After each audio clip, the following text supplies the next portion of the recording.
This is the outline of my talk. I'm going to give you a brief introduction of what I'm doing. I'm working on PHOSPHORS. Specifically, I will talk about their applications.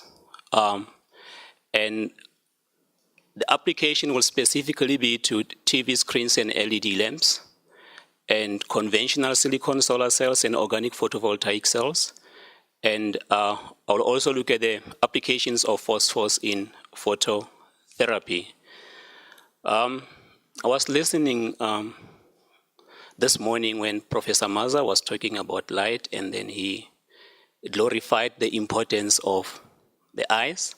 I teach a course in introductory optics to my students, and every time when I start a topic on optics and ask them about anything which they know that's related to optics, they will say eyes. Insofar as I'm concerned, really our eyes are very useless because they only function in the presence of the ambient light. In the absence of light, your eyes are useless. So I always mention this to them.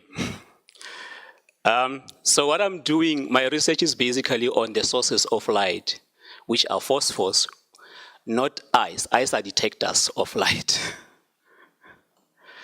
Just to give you a brief background on PHOSPHORS, for those of us who do not know, the word phosphorus was invented in the early 17th century, and its meaning has remained unchanged.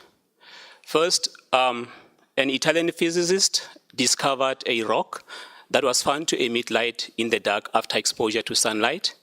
And later, the rock was found to be barium sulfate. So numerous light-emitting rocks were later discovered and were named phosphors. So phosphor is a Greek word. Phos means light, and phoros means bearers. So phosphors are chemical materials that emit light when exposed to high-energy particles like photons, electrons, or X-rays. So my research, ladies and gentlemen, is basically on the preparations of phosphors and their applications, the three areas that I'm going to talk about, which are general lighting,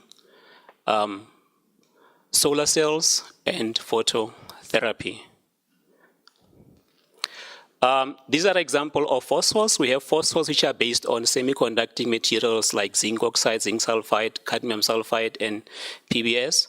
Some phosphors are based on lanthanides. You have a host, you incorporate the lanthanides into your host. Like here we have silica. Oh my goodness. We have silica as the host, and then we have lanthanides incorporated. Lanthanides are going to serve as sources of light.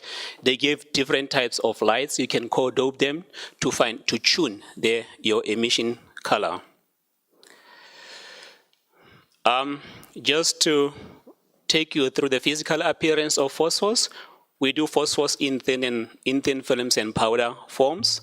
So this is the appearance. It's a powder. You excite it with electrons or photons. You can generate different types of light. Here I've only demonstrated light in the visible region of the spectrum, the one that we can see. Remember, we have the IR and we have the UV, as Professor Maza mentioned this morning. So continuing with the appearance of phosphors, it's a powder, but if you put it under a microscope, you'll realize that these powders are made up of smaller, very small particles. So how big is the size? Can we change the sizes? What effects does changing the size have on the fundamental properties? The particle sizes of the powders are naturally small. You can make them big, you can make them smaller. It depends on the application. A typical example is gold. You can have gold like in the form of cube like this. It will appear as gold to your eyes. But now what happens when you make the particle sizes smaller?